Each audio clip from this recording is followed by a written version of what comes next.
হযরত মূসা আলাইহিস সালাতু ওয়াস সালাম রব্বে কারীম আল্লাহ রাব্বুল আলামিনকে বলছেন, ওগো রব্বুল আলামিন, আমি তোমার পয়গম্বর বনি ইসরাইলের নবী, আমি তো জান্নাতে যাব, আমার জানতে ইচ্ছা হয় আমি পয়গম্বর মূসার সাথে জান্নাতের সঙ্গী হবে কে? পয়গম্বর মূসা আলাইহিস সালাতু ওয়াস সালাম যখন আল্লাহ রাব্বুল আলামিনকে বলছে, ওগো রব্বুল আলামিন, আমি তো জান্নাতে চলে যাব, আমি জান্নাতে গেলে আমি পয়গম্বর মূসার জান্নাতে বন্ধু কে হবে, সঙ্গী কে হবে? আল্লাহ রাব্বুল আলামিন ডাক দিয়ে বলে, পয়গম্বর মূসা, জান্নাতে তোমার সঙ্গী হবে একজন কসাই। সুবহানাল্লাহ। আল্লাহ রাব্বুল আলামিন কুরআনুল কারীম সূরাতুল জারিয়াতের ভিতরে ডাক দিয়ে বলে, হে গোলাম, আমি মানুষ এবং জিন জাতিকে ইল্লা লিয়াবুদুন সৃষ্টি করেছি, শুধুমাত্র ইল্লা লিয়াবুদুন, আমি আল্লাহ রাব্বুল আলামিনের ইবাদত বন্দেগী করার জন্য। বলেন সুবহানাল্লাহ। আল্লাহ রাব্বুল আলামিন আমাকে আর আপনাকে একটা উদ্দেশ্য নিয়ে সৃষ্টি করেছেন। সে উদ্দেশ্যটা হলো, বান্দা তোমারে দুনিয়ায় পাঠালাম, 60 বছর 70 বছরের জিন্দেগিটা দিলাম। এই 60 বছর 70 বছর, কারো 100, কারো 80, এই জিন্দেগিটাকে তুমি ইবাদত বন্দেগী করে আমি আল্লাহ রাব্বুল আলামিনের কাছে আসো। যদি তুমি সঠিকভাবে ইবাদত বন্দেগী করে আমি রব্বে কারীমের কাছে আসতে পারো, তোমার জন্য জান্নাত অপেক্ষা করতেছে। আর যদি তুমি নাফরমান অবস্থায় আসো, বেঈমান অবস্থায় আসো, আর যদি তুমি ইবাদত বন্দেগী না করে আমি আল্লাহ রাব্বুল আলামিনের কাছে আসো, আমি আল্লাহ রাব্বুল আলামিনের জাহান্নাম তোমার জন্য অপেক্ষা করতেছে। বলি নাউযুবিল্লাহ। সম্মানিত উপস্থিতি, আল্লাহ রাব্বুল আলামিন মহৎ একটা উদ্দেশ্য নিয়ে আমাকে আর আপনাকে সৃষ্টি করেছেন। এই উদ্দেশ্যটা আমার আর আপনার মাথায় সব সময় রাখতে হবে, কারণ মৃত্যু আমার আর আপনার জীবনে কখন এসে যায় আমি আর আপনি জানি? বলেন, আমার আপনার মরণ কখন আসবে আমি আর আপনি জানি? আমার মরণ আসিবে কখন কেউ তো জানে না, আমার মরণ আসিবে কখন কেউ তো জানে না। ওই আমি মরে গেলে তোমরা আমায় ভুইলা যায়ও না, আমি মরে গেলে তোমরা আমায় ভুইলা যায়ও না। আমার মরণ আসিবে কখন কেউ তো জানে না, ওই আমি মরে গেলে তোমরা আমায় ভুইলা যায়ও না। আমার মরণ আসিবে কখন কেউ তো জানে না। আমার আর আপনার মরণ কখন আসবে একজন জানেন, বলেন তিনি কে? এজন্যই আমার আর আপনার মরণ কখন আসবে এটা আমিও জানি না, আপনিও জানেন না। মৃত্যু একদিন আমার আর আপনার জীবনে আসবে, এটা সত্য, কিন্তু কখন আসবে আমি আর আপনি জানি? জোরে বলেন জানি? জানি না। এজন্য একজন ইমানদার, একজন মুত্তাকি, একজন জ্ঞানী ব্যক্তির কাজই হলো মৃত্যুর সময়টা আমি আর আপনি জানি না। এজন্যই মৃত্যুর ব্যাপারে সদা সর্বদা প্রস্তুত থাকা দরকার, ঠিক কি না? সম্মানিত উপস্থিতি, আমি ভূমিকাতে খুতবাতে আল্লাহ রাব্বুল আলামিনের কুরআনুল কারীম 114টা সূরার ভিতর থেকে একটা সূরা, সূরা বনী ইসরাঈলের একটা আয়াতে কারিমা আমি তেলাওয়াত করেছি। আল্লাহ রাব্বুল আলামিন আয়াতে কারিমার ভিতর দুইটা পয়েন্ট দিয়েছেন।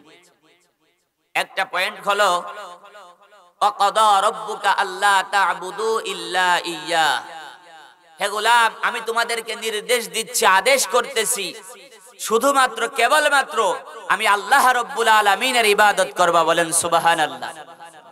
আল্লাহ রাব্বুল আলামিন সূরা জারিয়াতের ভিতর বললেন, আমি জিন এবং মানুষকে সৃষ্টি করেছি আমি আল্লাহ রাব্বুল আলামিনের ইবাদত বন্দেগী করবার জন্য। আর সূরা বনী ইসরাঈলের ভিতর আল্লাহ রাব্বুল আলামিন বলছেন, হে গোলাম ইবাদত করবা শুধুমাত্র আমি আল্লাহ রাব্বুল আলামিনের। নামাজের ভিতর যখন ইমাম সাহেব পড়ে ইয়্যাকা না'বুদু ওয়া ইয়্যাকা ইয়্যাকা নাস্তাঈন। ও রব্বুল আলামিন, আমরা শুধুমাত্র তোমার ইবাদত করি আর তোমার কাছেই সাহায্য চাই, ঠিক কি না? ইবাদত করব কার? আল্লাহর। সাহায্য চাইবো আল্লাহর। আল্লাহ রাব্বুল আলামিন আয়াতে কারিমার দ্বিতীয় অংশে বলছেন, ওয়াবিল ওয়ালিদাইনি ইহসানা ইম্মা ইয়াবলুগান্না ইনদাকাল কিবারা আহাদুহুমা আও কিলাহুমা ফালা তাকুল লাহুমা উফফি ওয়ালা তানহারহুমা। হে গোলাম, তোমাদের জীবদ্দশায় তোমাদের পিতা মাতা যারা বেঁচে আছে, তোমাদের পিতা মাতা যারা বার্ধক্যে উপনীত হয়ে গেছে, যাদের বয়স হয়ে গেছে, তোমরা তাদের খেদমত করো, যথাযথভাবে তাদের সাথে ভালো ব্যবহার করো, ভালো আচরণ করো। পিতা মাতার সাথে ভালো আচরণ করা লাগবে, তিনাদের খেদমত করা লাগবে। এ হুকুম কার? জোরে বলেন, এ হুকুম কার? তাহলে পিতা মাতার খেদমত করা আমার আর আপনার জন্য ফরজ, ঠিক কিনা বলেন? পৃথিবীতে পিতা মাতা ছাড়া আমরা কেউ দুনিয়া আসতে পেরেছি বলেন?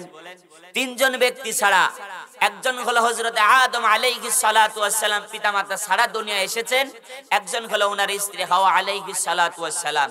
আর একজন হলো ঈসা ইবনে মারইয়াম, যিনি পিতা ছাড়া মায়ের গর্ভে থেকে দুনিয়া এসেছে, বলি সুবহানাল্লাহ। তাছাড়া পৃথিবীর প্রত্যেকটা মানুষ কিন্তু পিতা মাতার মাধ্যমেই এই দুনিয়াতে পদার্পণ করেছে, ঠিক কিনা বলেন? এই পিতা মাতার সাথে আমাদেরকে কেমন আচরণ করা দরকার? আল্লাহর কোরআন বলছে যে তাদের সাথে ভালো আচরণ করো, তোমার পিতা মাতার সাথে সুন্দর আচরণ করো, উত্তম আচরণ করো। তারা বার্ধক্যে উপনীত হয়ে গেলে তাদের সাথে খারাপ আচরণ করো না। দেখবেন অনেক সন্তান আছে যাদের বয়স হয়ে গেছে, পিতা মাতার বয়স হয়ে গেছে, এখন আর মা রে মা বলে ডাক দেয় না, মা হয়ে গেছে বুড়ি। পিতারে আর পিতা বলে ডাক দেয় না, পিতা হয়ে গেছে বুড়া, ঠিক কিনা বলেন? কিন্তু আল্লাহর কোরআন বলছে তোমার পিতা মাতার সাথে তুমি ভালো ব্যবহার করো, ভালো আচরণ করো। আল্লাহর কোরআন বলছে আপনি যদি আপনার পিতা মাতার সাথে ভালো আচরণ করেন, আপনার মায়ের সাথে, আপনার বাবার সাথে যদি আপনি ভালো আচরণ করেন, আপনি যদি তিনাদের যথাযথভাবে খেদমত করেন, আল্লাহর নবী বলেন তোমার পিতা মাতা হলো তোমার জান্নাতে যাওয়ার কারণ, আবার তোমার পিতা মাতা হলো তোমার জাহান্নামে যাওয়ার কারণ। আল্লাহ রাব্বুল আলামিনের পয়গম্বর হযরত মূসা আলাইহিস সালাতু ওয়াস সালাম, নবী পাক সাল্লাল্লাহু আলাইহি ওয়াসাল্লাম, হযরত মূসা কালিমুল্লাহ।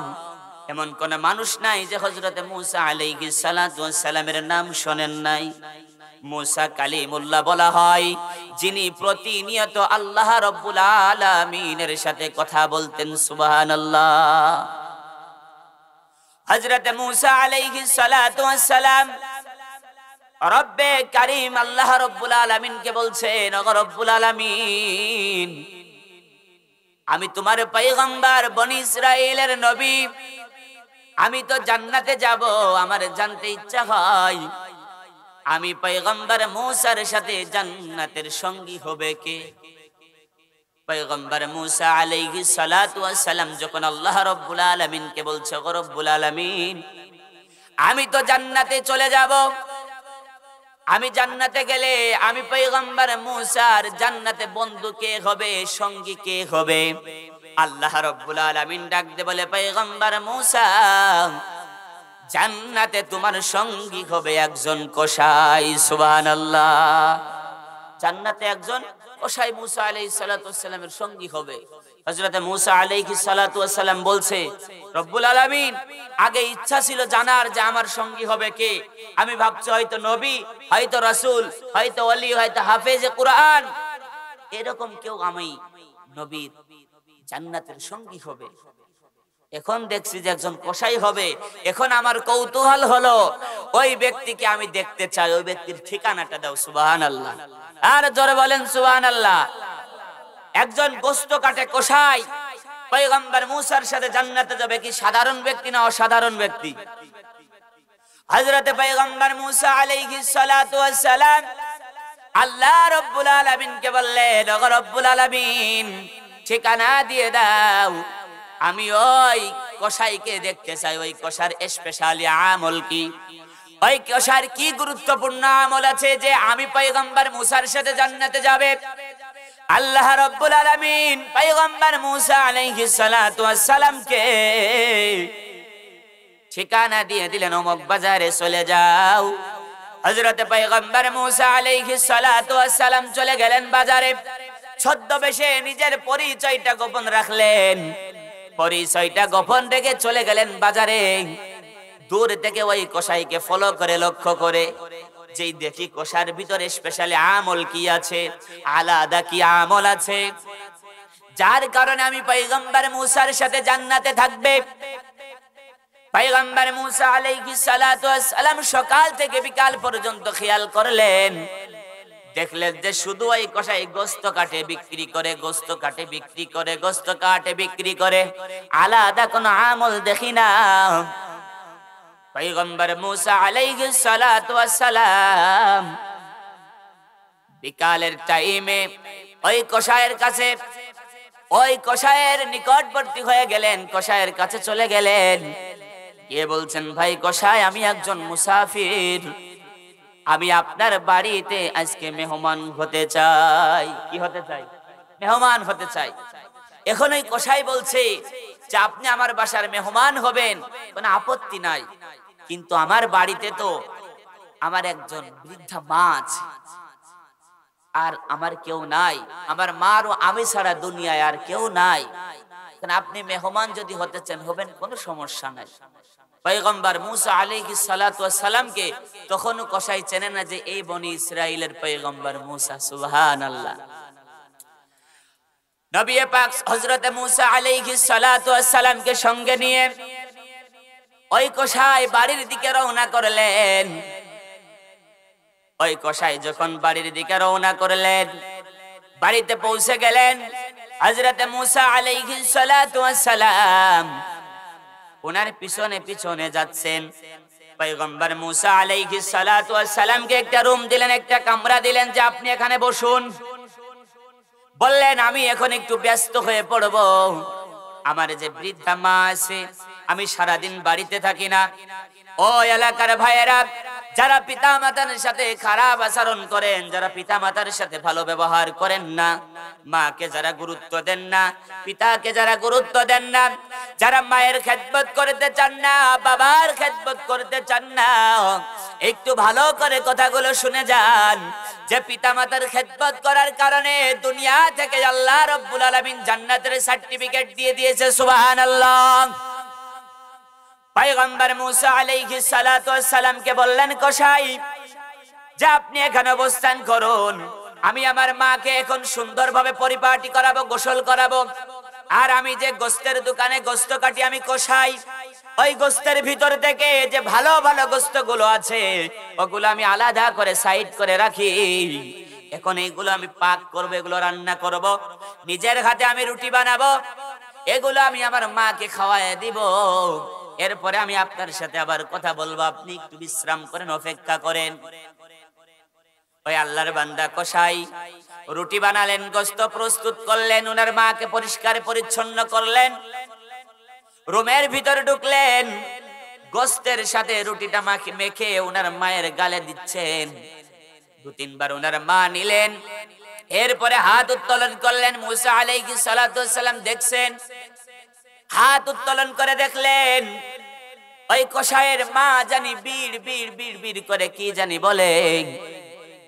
খাওয়া শেষ হয়ে গেল, যে অবশিষ্ট খাবার আছে, ওই কসাই এসে হযরত মুসা আলাইহিস সালাতু ওয়াস সালামকে বলছেন, যেগুলো আপনি খান খেয়ে ঘুমাই পড়েন, সকালে আপনি আপনার পথে চলে যাবেন, আমি আমার পথে চলে যাব। মুসা আলাইহিস সালাতু ওয়াস সালাম ডাক দিয়ে বলতেছে, ভাই কসাই, খাওয়া দাওয়া পরে হবে, যাওয়া যাই পরে হবে। এই যে আপনি যখন আপনার মায়ের খেদমত করলেন, আপনি যখন আপনার মায়ের মুখে খাবার তুলে দিলেন, এরপরে আপনার মা জানি হাত উত্তোলন করে বিড় বিড় করে কি বললো ভালো বুঝতে পারলাম না। কসাই তখন খিলখিল করে হাসি দিয়ে বলে যে মুসাফির, জানতে চেও না, জানতে চেও না, কয়েক বছর যাবত আমার মা আমার জন্য একটা পাগলা দোয়া করে। কি দোয়া করে? একটা পাগলা দোয়া করে। সম্মানিত উপস্থিতি, ভালো করে বুঝবেন যে মায়ের দোয়ার বদৌলতে দুনিয়ায় থাকা অবস্থায় পয়গম্বর মূসার সাথে জান্নাতের সার্টিফিকেট পেয়ে যায়। যাদের কানে মাইকের আওয়াজ যাচ্ছে, অনেকের মা হয়তো দুনিয়ায় নাই, অনেকের মা দুনিয়ায় আছে। অনেকে হয়তো মায়ের সাথে ভালো ব্যবহার করেন, অনেকে হয়তো ভালো ব্যবহার করেন না। অসন্তান যার মা দুনিয়ায় নাই সে জানে মা না থাকার কতটা ব্যথা। আপনার মা আমার মা কতটা কষ্ট করেছে। আমি আর আপনি যখন ছোট ছিলাম, আমাকে আপনাকে যখন শুইয়ে রেখে আমার মা যখন পরিবারের সাথে খাবার খেতে বসছে, সবাই যখন খাবার খায়, আমার মাও যখন খাবার খায়, তখন বাড়ির সদস্যদের ভিতরে থেকে একজন এসে বলল, ভাবি বা চাচি, যে আপনার সন্তান আব্দুল্লাহ আমার কথা বলুক বা আপনার কথা বলুক, যে আপনার সন্তান প্রস্রাব করে দিয়েছে, পায়খানা করে দিয়েছে, আপনারা একটু সাক্ষী দিবেন। যদি পরিবারের 5 থেকে 7 জন লোক একসাথে খাবার খাইতে বসে ছোট বাচ্চাটা প্রস্রাব করে দিয়েছে, পায়খানা করে দিয়েছে, এই সংবাদ শোনার সাথে সাথে অনেক মানুষ খাবার ছেড়ে উঠে যায়, অনেক মানুষ আবার নাকটা এরকম ভাবে চেপে ধরে কি ধরে না? আসতে বলবেন না, ধরে কি ধরে না? সম্মানিত উপস্থিতি, পরিবারের ওখানে 7 জন নয় 70 জন যদি মানুষ থাকে, ওর ভিতরে একজন বেচারি, একজন আল্লাহর বান্দি নাকটা চেপে ধরে না, খাবারের প্লেটটা ধাক্কা দিয়ে ফেলে দেয় না, বলে আর খাবার খাবো না, এটা বলে না, বলে আমার কলিজার সন্তান প্রস্রাব করে দিয়েছে, পায়খানা করে দিয়েছে, তোমরা খাবারটা চালায় যাও, আমি আমার সন্তানটাকে পরিপাটি করে দিই, পরিষ্কার পরিচ্ছন্ন করে দিই। মায়ের কিন্তু ঘৃণাও লাগে না, মায়ের কিন্তু আশাও লাগে না, ঠিক কিনা বলেন? এই মা আমার জন্য আপনার জন্য কতটা কষ্ট করেছে। এই যে কনকনে শীতের রাত, আপনি আমি প্রস্রাব করে দিয়েছি, পায়খানা করে দিয়েছি, আপনার পিতা আমার পিতা ঘুমায়, পাশের রুমে আপনার চাচা, আপনার চাচি, আপনার দাদা, আপনার দাদি ঘুমায়, বাড়ির অন্য সদস্যগুলো ঘুমায়, কিন্তু আমার আর আপনার জনম দুঃখিনী মা কিন্তু ঘুমায় না, ঠিক কিনা? আসতে বলবেন না, জোরে বলেন ঠিক কিনা? আমার আর আপনার মা কিন্তু আমার জন্য আপনার জন্য কতটা কষ্ট করেছেন। এই মাকে আজ আমরা উপাধি দিয়েছি বুড়ি, আর পিতাকে উপাধি আমরা দিয়েছি বুড়া, ঠিক কিনা বলেন? আজ পিতা মাতার সাথে ভালো ব্যবহার নাই, মায়ের সাথে ভালো সম্পর্ক নাই। এ সন্তান, দুনিয়ায় তুমি দুনিয়া বিলাইনে যদি বড় হতে চাও, মায়ের দোয়া নাও। আখিরাতের লাইনে যদি তুমি বড় হতে চাও, মায়ের দোয়া নাও। মায়ের দোয়া লও হে মুমিন, মায়ের দোয়া লও, মায়ের দোয়া লও হে মুমিন, মায়ের দোয়া লও। বিপদে পড়বে না তুমি যখন যেতাই যাও, বিপদে পড়বে না তুমি যখন যেতাই যাও, ঠিক কিনা বলেন? এজন্যই মায়ের সাথে ভালো ব্যবহার, বাবার সাথে ভালো ব্যবহার করতে হবে সন্তান। আল্লাহর নবীর একজন সাহাবী বললেন, ইয়া রাসূলুল্লাহ, ইয়া হাবিবাল্লাহ, আমার থেকে সব থেকে ভালো ব্যবহারের হকদার কে? আল্লাহর নবী বললেন, তোমার মা। এরপরে সাহাবী আবার বললেন, ইয়া রাসূলুল্লাহ, ইয়া হাবিবাল্লাহ, আমার থেকে ভালো ব্যবহারের হকদার কে? আল্লাহর নবী বললেন, তোমার মা। আবার সাহাবী জিজ্ঞাসা করলেন, ইয়া রাসূলুল্লাহ, ইয়া হাবিবাল্লাহ, আমার থেকে ভালো ব্যবহারের হকদার কে? আল্লাহর নবী বললেন, তোমার মা। সাহাবী আবার বললেন, ইয়া রাসূলুল্লাহ, হাবিবাল্লাহ, আমার থেকে ভালো ব্যবহারের হকদার কে? চতুর্থবারে আল্লাহর নবী বললেন, তোমার বাবা। সুবহানাল্লাহ। 3 বার আল্লাহর নবী মায়ের কথা বললেন, চতুর্থবারে পিতার কথা বললেন। আল্লাহর নবী বললেন, পিতা মাতার সাথে ভালো ব্যবহার করো। পিতা মাতার সাথে যদি ভালো ব্যবহার করে তাদেরকে সন্তুষ্ট করে যেতে পারো, ওই পিতা মাতাই তোমার জান্নাতে যাওয়ার কারণ, আবার ওই পিতা মাতাই তোমার জাহান্নামে যাওয়ার কারণ। আজ আমরা যারা মায়ের সাথে বাবার সাথে বেয়াদবি করেছি, এই মাহফিল শেষ করে যাদের মা বেঁচে আছে, আপনার মায়ের পা ধরা লাগবে না, হাত ধরা লাগবে না, মাপ চাওয়া লাগবে না। যদি বিশ্বাস যদি না হয়, পরীক্ষা যদি করতে চান, আপনার মার এই গভীর রজনীতে গিয়ে বলবেন, মা, একটিবার ডাক দিবেন, মা, যে বিয়াদবি তোমার সাথে আমি করেছি, যে অন্যায় অপরাধ আমি তোমার সাথে করেছি গো মা, আমারে মাফ করে দাও। দেখবেন আপনার মা হাউ মাউ করে কান্না করবে আর বলবে, সন্তান, তুই তো আমার সন্তান, তুই আমার সাথে বিয়াদবি করতে পারিস না, মাফ চাইতে পারিস না, তুই তো আমার সন্তান, তুই আমার কাছে কি ভুল করবি? এটা হলো মা, ঠিক কিনা বলেন? এইটা হলো মা। বিশ্বাস না হয় দেখেন, মায়ের সাথে আজ আমরা যারা ভালো ব্যবহার করি না, খারাপ আচরণ করি, হাতে ধরে বলবো, পায়ে ধরে বলবো, মাকে শুধু যে বলেন, মা, আমি অন্যায় করেছি, ভুল করেছি, আমাকে মাফ করে দাও। দেখবেন আপনার মাপ চাইতে দেরি, আপনার মা হাউ মাউ করে কান্না করতে দেরি করবে না, ঠিক কিনা বলেন? সম্মানিত উপস্থিতি, তাহলে মায়ের সাথে খারাপ আচরণ করা যাবে না, বাবার সাথে খারাপ আচরণ করা যাবে না। মা কেমন জিনিস আমি একটু এক্সাম্পল দিতে চাই, একটু উদাহরণ দিতে চাই। একজন সন্তান, তার মা বেঁচে আছে, তার স্ত্রী পুত্র আছে, ছেলে মেয়ে সবাই আছে, বাড়ি ভর্তি লোক আছে। সে মৃত্যুর ভান করলো, মৃত্যুর ভান ধরলো। সে একজনকে বলল, ভাই আমি মাঠে যাচ্ছি। মাঠ চিনেন না? মাঠ আছে না আপনাদের এলাকায়? বলছে, ভাই আমি মাঠে যাচ্ছি, কিছুক্ষণ পর, ঘন্টা খানেক পর আমার বাড়িতে যে খবর দিবা যে অমুক মারা গেছে। মানে এটা অভিনয় করতেছে, তার পরিবারের ভিতর থেকে তাকে সবথেকে বেশি ভালোবাসে। এরকম ঘন্টা খানেক হয়ে গেল, পরিকল্পিত ভাবে সে যাকে বলে রেখেছিল, সে বাড়ি থেকে তার কাছে যে একটা পুরাতন কাপড় ছিল, গামছা অথবা লুঙ্গি যেটা ছিল, আল চেনেন আপনারা, ওর উপরে শোয়াই দিয়েছে, ভাই তুমি শুয়ে পড়ো। মানে সে মারা গেছে মনে করেন, শোয়াই দিয়ে বলছে, এরকম ভাবে কাপড় দিয়ে ঢেকে দিয়েছে, কান্না বিজড়িত কণ্ঠে বাড়িতে গিয়ে খবর দিচ্ছে যে অমুক ভাই, আমরা একসাথেই মাঠে ছিলাম, ভাই মারা গেছে। বাড়ির লোকজন হাউমাউ করে কান্না করতে করতে মাঠের দিকে দৌড়িয়ে আসছে। স্ত্রী কান্না করে, সন্তান কান্না করে, ছেলে কান্না করে, মেয়ে কান্না করে, পাড়া প্রতিবেশী কান্না করে, আর সবাই পরিকল্পনা করতেছে যে মারা তো গেছেই, থেকে তাড়াতাড়ি দাফনের ব্যবস্থা করো, জানাজার ব্যবস্থা করো। তার বৃদ্ধা মা বাড়িতে ছিল, সে বলতেছে, আমাকে ওই জায়গায় নিয়ে চলো, আমার সন্তানের কি হয়েছে। যখন মাঠে নিয়ে যাওয়া হলো, নিয়ে যাওয়ার পরে বলা হলো যে তোমার সন্তান ইন্তেকাল করছে।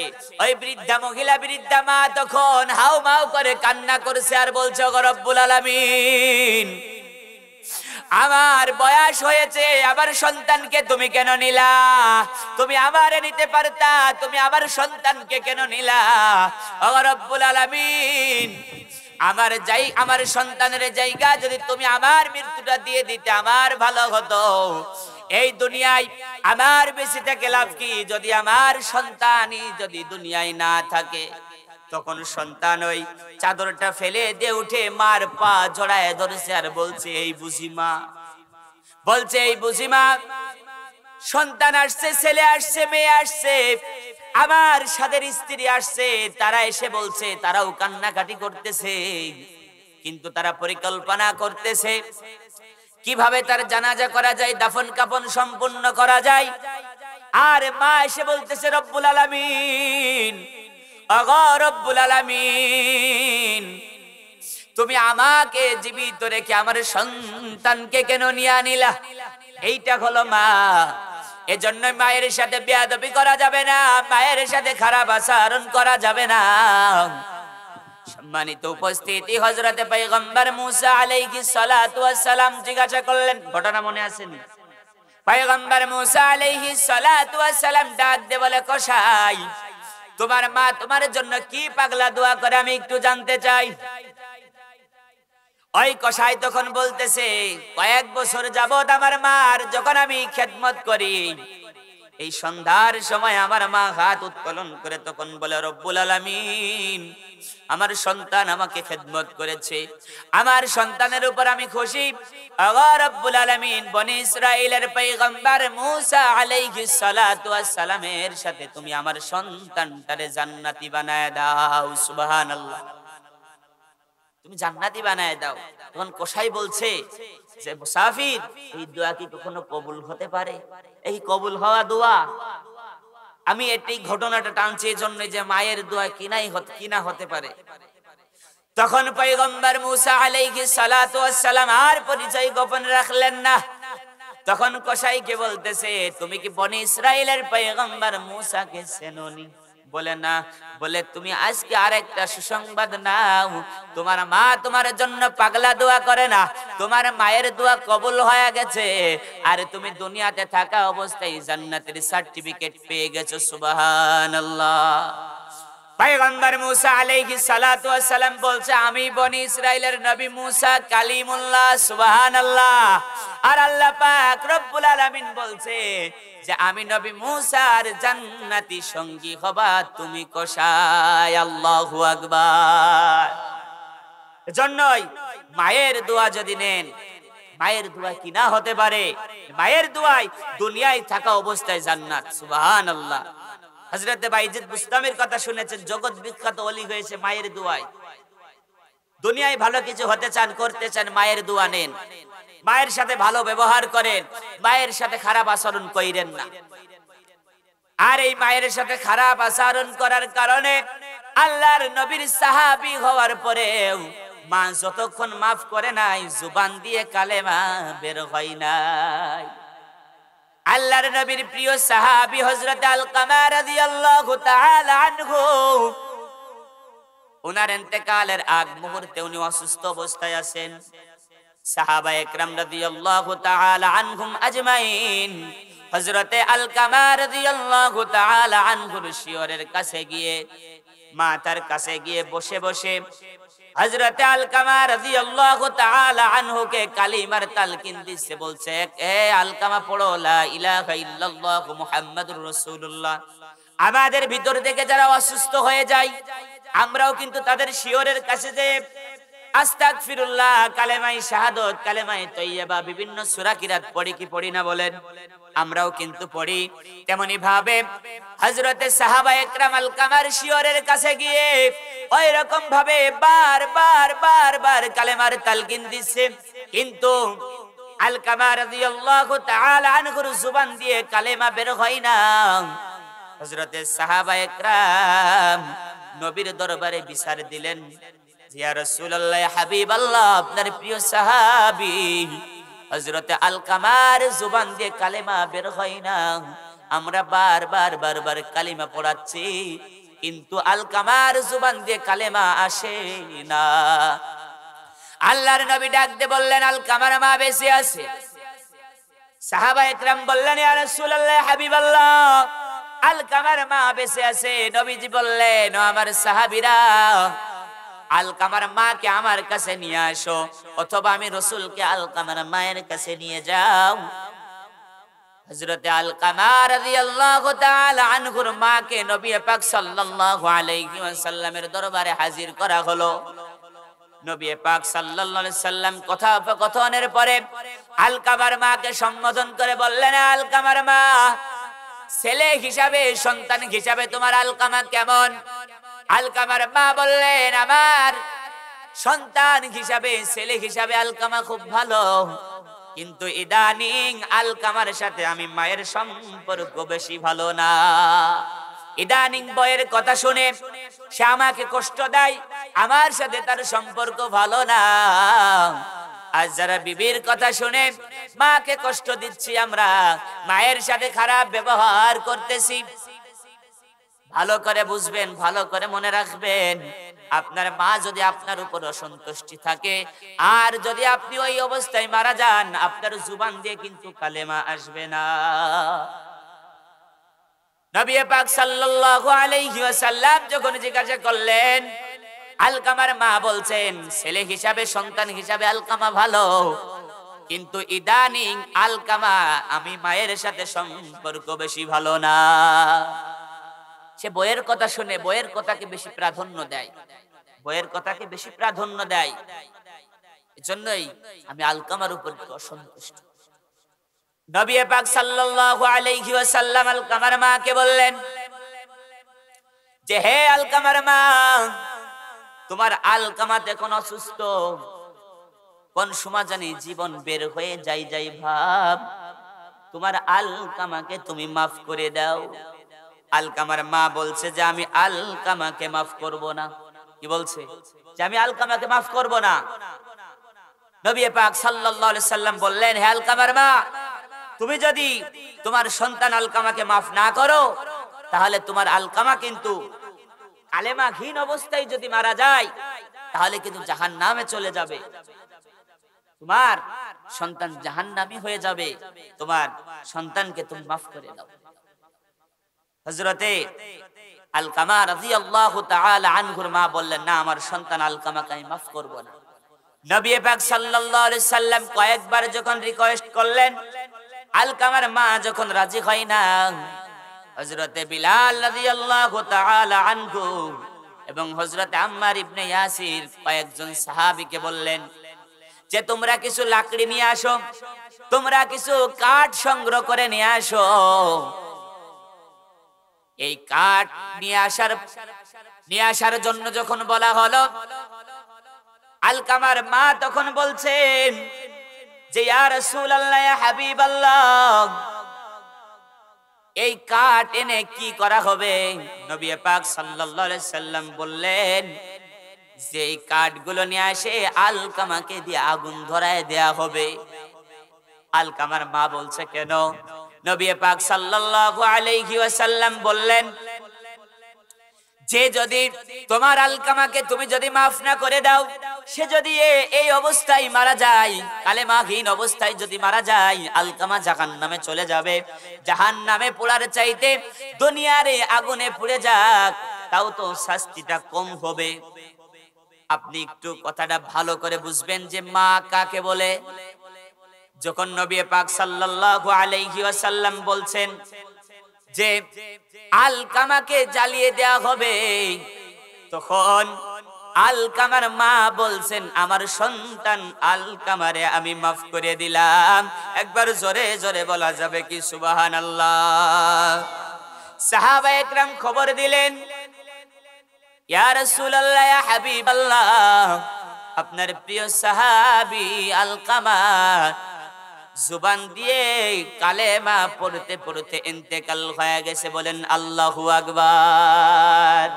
মা অসন্তুষ্টি ছিল, জুবান দিয়ে কালেমা বের হয় না, কিন্তু যখনই মা মাফ করে দিয়েছে যে আমার সন্তান আলকামাকে আমি মাফ করে দিলাম, সঙ্গে সঙ্গে জুবান দিয়ে কালেমা বের হয়ে গেছে। বলি সুবহানাল্লাহ। জন্য হাতে ধরবো, পায়ে ধরে বলবো, যেমন নামাজ পড়া ফরজ, রোজা করা ফরজ, হজ করা ফরজ, যাকাত দেওয়া ফরজ, তেমনি ভাবে পিতা মাতার সাথে ভালো ব্যবহার করা, তাদের সেবা যত্ন করা, এটাও ফরজ। ফরজে কিফায়া না, ফরজে আইন। ফরজে আইন। আজ দেখা যায় আমাদের ভিতরে উদাসীন ভাব, পিতা মাতার সাথে আমরা ভালো ব্যবহার করতে চাই না, তাদের সাথে আমাদের ভালো সম্পর্ক নাই। পিতা মাতার সাথে ভালো ব্যবহার করেন, জান্নাত আপনাকে হাত ছানি দিয়ে ডাকবে। আর যদি পিতা মাতার সাথে খারাপ আচরণ করেন, জাহান্নাম আপনাকে হাত ছানি দিয়ে ডাকবে। সম্মানিত উপস্থিতি, তাহলে পিতা মাতার সাথে আমাদের কখনোই কোনোভাবে খারাপ আচরণ করা যাবে? আমরা নিয়ত করতে পারবো ইনশাআল্লাহ। আল্লাহ রাব্বুল আলামিন আমাদেরকে তৌফিক দান করেন, বলেন আমিন। এই হাদিসটা আপনারা প্রায় শুনে থাকেন। আল্লাহর নবী মিম্বারের উপরে পা রাখলেন, আল্লাহর নবী বললেন আমিন। মিম্বারের দ্বিতীয় সিঁড়িতে পা রাখলেন, বললেন আমিন। 3 নম্বর সিঁড়িতে পা রাখলেন, বললেন আমিন। সাহাবায়ে একরাম জিজ্ঞাসা করলেন, ইয়া রাসূলুল্লাহ, ইয়া হাবিবাল্লাহ, আপনি এর আগে মিম্বারে উঠেছেন আলোচনা করবার জন্য, নসিহত করবার জন্য, কিন্তু আপনি আমিন বলেন নাই। আপনি যখন আজকে মিম্বারের উপরে পা রাখলেন, সিঁড়িতে পা রাখলেন, আপনি আমিন বললেন, কারণ কি? আল্লাহর নবী বললেন, আমি 3টা কারণে আমিন বলেছি। এর ভিতরে একটা কারণ হলো, যেই ছেলে মেয়ে জীবদ্দশায়, সন্তানেরা জীবদ্দশায় পিতাকে পেল অথবা মাতাকে পেল অথবা দুজনকে পেল, তারা পিতা মাতাকে পেল, কিন্তু ওই পিতা মাতার খেদমত করে জান্নাতটারে কামাই করতে পারল না, ওই সন্তানটা ধ্বংস হোক। জিবরাইল আমিন আমার কানে কানে বলছে তারা ধ্বংস হোক, আমি নবীও বলছি আমিন। তাহলে এই ডেতে কবুল হবে এর ভিতর সন্দেহ আছে? জিবরাইল আমিন কার অর্ডারে আসছে? আল্লাহ রাব্বুল আলামিনের অর্ডারে আসছে। কার অর্ডারে? আল্লাহ রাব্বুল আলামিন। তাহলে এটা বাজেট হয়েই আসছে। তাহলে পিতামাতার সাথে খারাপ আচরণ করা যাবে? জোরে বলেন যাবে? খারাপ আচরণ করা যাবে না। তাহলে পয়েন্ট হলো দুইটা, একটা আল্লাহ রাব্বুল আলামিনের ইবাদত বন্দেগী করতে হবে এবং আল্লাহ রাব্বুল আলামিনের ইবাদত বন্দেগী করার পর পিতামাতার সাথে ভালো ব্যবহার, পিতামাতার সেবা যত্ন খেদমত করে আল্লাহ রাব্বুল আলামিন আমাদেরকে কবরে যাওয়ার তৌফিক দান করেন, বলেন আমিন। মা বোনদের জন্য সংক্ষিপ্ত আকারে কিছু কথা বলবো, বলে ইনশাআল্লাহ আমরা মুনাজাত করব ইনশাআল্লাহ। আল্লাহর নবী বলেন, ও মা বোনেরা ভালো করে বুঝবেন, ভালো করে কথাগুলো খেয়াল করবেন। আল্লাহর নবী বলেন, আল মারআতু ইযা সাল্লাত খামসাহা ওয়া সামাত শাহরাহা ওয়া আহসানাত ফারজাহা ওয়া আতাআত বা'লাহা ফালতাদখুল মিন আইয়ি আবওয়াবিল জান্নাতি শাআত। ও মা বোনেরা, আপনারা যদি চারটি কাজ করতে পারেন, চারটি আমল যদি আপনারা করতে পারেন, আল্লাহ রাব্বুল আলামিনের 8টা দরজা খুলে দিবেন, বলেন সুবহানাল্লাহ।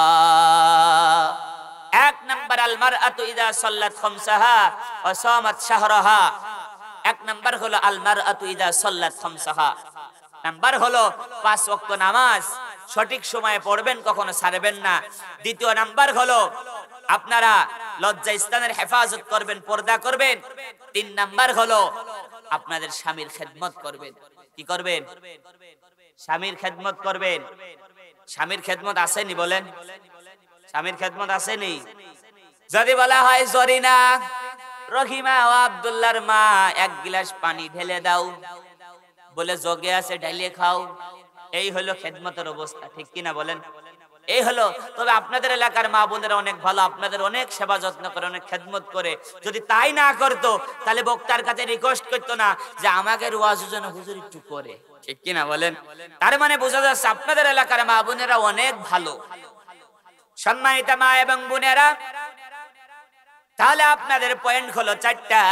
এই 4 পয়েন্টের উপর যদি আপনারা আমল করতে পারেন, আল্লাহ রাব্বুল আলামিনের 8টা জান্নাত আপনাদেরকে ওয়েলকাম ওয়েলকাম বলে ডাকবে।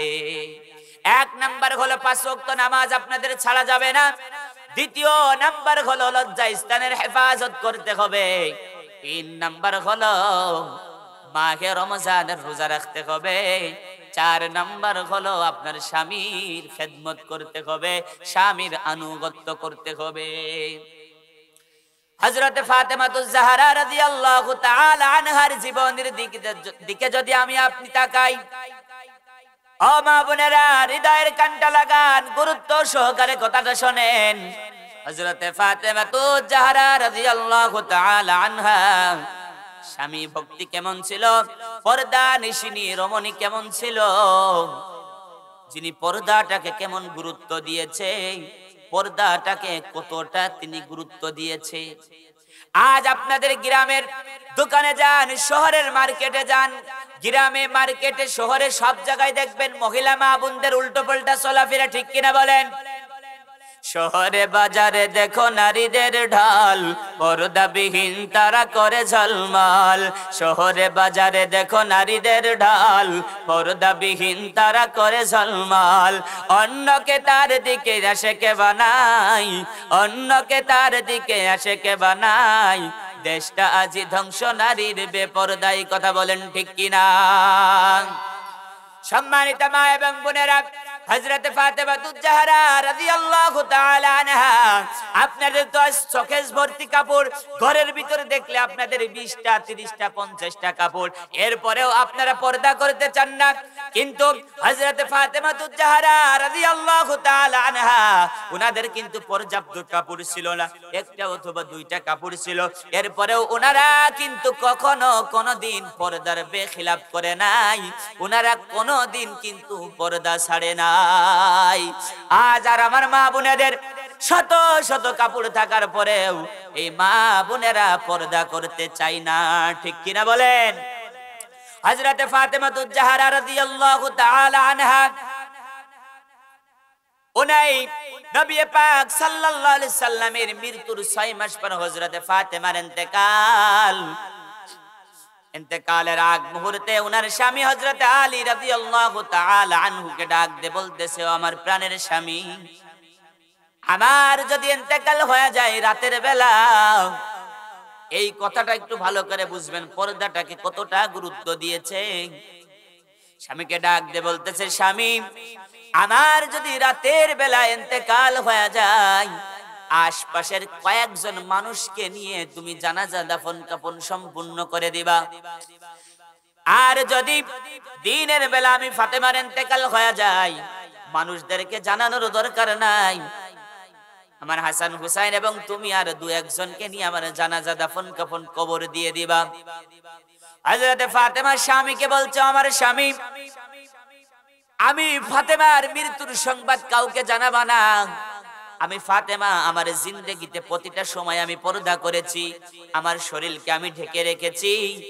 আমার ইন্তেকালের পর যদি প্রত্যেকটা মানুষকে জানায় দেয়া হয়, শত শত মানুষ ছুটে আসবে যে নবীজির মেয়ের ইন্তেকাল, আর যেন তেন মানুষের ইন্তেকাল নয়, জান্নাতি রমণীদের সরদার নিয়ে ইন্তেকাল, হাজার হাজার মানুষের সমাগম হয়ে যাবে। যখন আমি ফাতেমাকে পড়িয়ে যখন লাশটাকে খাটিয়ার ভিতরে রাখা হবে, তখন হয়তোবা আমার শরীরের দিকে তাকাইয়া মানুষগুলা আন্দাজ করতে পারবে যে ফাতেমা লম্বা ছিল নাকি খাটো ছিল, ফাতেমা চিকন ছিল নাকি মোটা ছিল। ও মহিলা মা বোনেরা, দেখেন ফাতেমা পর্দাটারে কতটা গুরুত্ব দিয়েছে। উনি কি চিকন না মোটা, মৃত্যুর পরেও এতটা ভয় পেয়েছে যাতে পর পুরুষেরা আমি ফাতেমার বডি সম্পর্কে, আমি ফাতেমা উঁচু নাকি খাটো, এটা যাতে কেউ বুঝতে না পারে, এটাও স্বামীকে নসিহত করে যাইতেছে। ও আমার প্রাণের স্বামী, যখন মানুষগুলা বেশি মানুষ আসবে, যখন খাটিয়াটা কাঁধে উঠাবে, তখন মানুষ বুঝতে পারবে ফাতেমা হালকা ছিল নাকি ভারী ছিল। এইটাও আমার পর্দার বেখিলাফ হয়ে যাবে। মৃত্যুর আগে স্বামীকে এইভাবে বিনয়ে বিনয়ে বলছে। আর আপনারা যদি মারা যান, তাহলে বর্তমান যুগের মা বোনদের অবস্থা কি জানেন? স্বামীকে বলবে, স্বামী আমার সামনে কথা দাও, আমি যদি মারা যাই দ্বিতীয় জন বিয়ে করবা কিনা আমার সামনে কথা দাও। ঠিক কিনা বলেন? কিন্তু যেইটা আমাদের কবরে লাগবে, হাসরে লাগবে, মিজানে লাগবে, এই নসিহত নাই। ঠিক কিনা বলেন? হযরতে ফাতেমা রাদিয়াল্লাহু তাআলা আনহার ঘটনাক্রমে রাতের বেলায় ইন্তেকাল হয়ে গেল। হযরতে আলী রাদিয়াল্লাহু তাআলা আনহু শিয়রের কাছে বসে আছে অশ্রুসিক্ত নিয়নে। দেখে হঠাৎ করে হযরতে আবু যর গিফারি ডাক দে বলতেছে, ভাই আলী, কোথায় ফাতেমার কবর খনন করব, জায়গাটা আমার একটু দেখায় দাও। হযরতে আলী রাদিয়াল্লাহু তাআলা আনহু বলছেন যে, ভাই আবু যর গিফারি, ফাতেমার ইন্তেকাল হয়ে গেছে, এটা তো আমি কাউকে জানাই নাই, তুমি কিভাবে জানলা?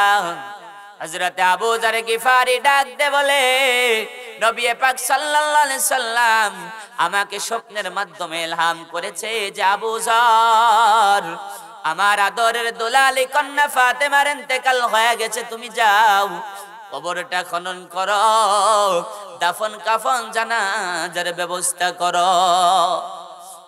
ও ভাই আলী, তুমি জায়গাটা দেখায় দাও, কোন জায়গা কবর খনন করব। হযরত আলী রাদিয়াল্লাহু তাআলা আনহু আসলেন, কবরের জায়গাটা দেখায় দিলেন। হযরতে আবু যর গিফারি কবরটা খনন করে যখন খনন শেষ হয়ে গেল, ভালো করে কথাটা বুঝবেন ও মা বোনেরা, যেই ফাতেমাতুজ জাহরা এত পর্দা করেছে, এত নামাজ পড়েছে, রোজা করেছে, যিনাকে জান্নাতি রমণীদের সরদারনি বলা হয়, জান্নাতি যুবকদের সরদার, হাসান আর হুসাইনের মা, চিন্তা একটু করবেন তার সম্পর্কে কবরের অবস্থাটা কি। হযরত আবু যর গিফারির যখন কবর খনন করা শেষ হয়ে গেল, হযরত আবু যর গিফারি কবরকে ডাক দিয়ে বলতেছে, কবর, তোমার ভিতর আজকে কাকে রাখা হবে জানোনি? তো আর ভিতর আজকে রাখা হবে আল্লাহ রব্বুল আলামিনের সৃষ্টির প্রধান আকর্ষণ। যেই নবীকে সৃষ্টি না করলে কুল কায়নাত আসমান জমিন আল্লাহ রব্বুল আলামিন কিছুই সৃষ্টি করতেন না। সেই নবীর আদরের দুলালি কন্যা ফাতেমাকে রাখা হবে কবর। খবরদার খবরদার বিয়াদবি করিও না রে কবর। হে কবর, তোমার ভিতরে কাকে রাখা হবে জানোনি? তোমার ভিতরে রাখা হবে জান্নাতি 10 জন যে সার্টিফিকেট পেয়েছে আশারায়ে মুবাশশারা, এর ভিতরে থেকে একজন হযরতে আলী রাদিয়াল্লাহু তাআলা আনহুর স্ত্রীকে রাখা হবে কবর। খবরদার বিয়াদবি কইরো না, কবর খবরদার বিয়াদবি কইরো না। হে কবর, তোমার ভিতরে কাকে রাখা হবে জানোনি? তোমার ভিতরে রাখা হবে জান্নাতি যুবকদের সরদার হাসান আর হুসাইনের মারে রাখা হবে কবর। খবরদার বিয়াদবি করিও না। হে কবর, তোমার ভিতরে কাকে রাখা হবে জানোনি? জান্নাতি রমণীদের সরদারনি হযরতে ফাতেমাতুজ জাহরাকে রাখা হবে কবর। খবরদার খবরদার খবরদার কবর বিয়াদবি কইরো না। আল্লাহ পাক রব্বুল আলামিনের কুদরতি ভাবে কবরের জুবান খুলে গেছে। কবর ডাক দিয়ে বলে, হে আবু যার গিফারি, আমি কবর নবীর মেয়েকে চিনি না। ও মহিলা প্যান্ডেলের মা বোনেরা, একটু হৃদয়ের কানটা লাগান, গভীর মনোযোগ দিয়ে কথাগুলো শোনেন। কবর ডাকতে বলে, হে আবু যার গিফারি, নবীর মেয়েকে চিনি না, আলী রাদিয়াল্লাহু তাআলা আনহুর স্ত্রীকে চিনি না, হাসান আর হুসাইনের মাকে চিনি না, জান্নাতি রমণীদের সরদারনি হযরতে ফাতেমাকে চিনি না। আমি কবরের ভিতরে যে নেক আমল নিয়ে আসবে, আমি কবরের ভিতর যে ঈমান আর নেক আমল নিয়ে আসবে, আমি কবর তার জন্য প্রশস্ত হয়ে যাব। বলি সুবহানাল্লাহ।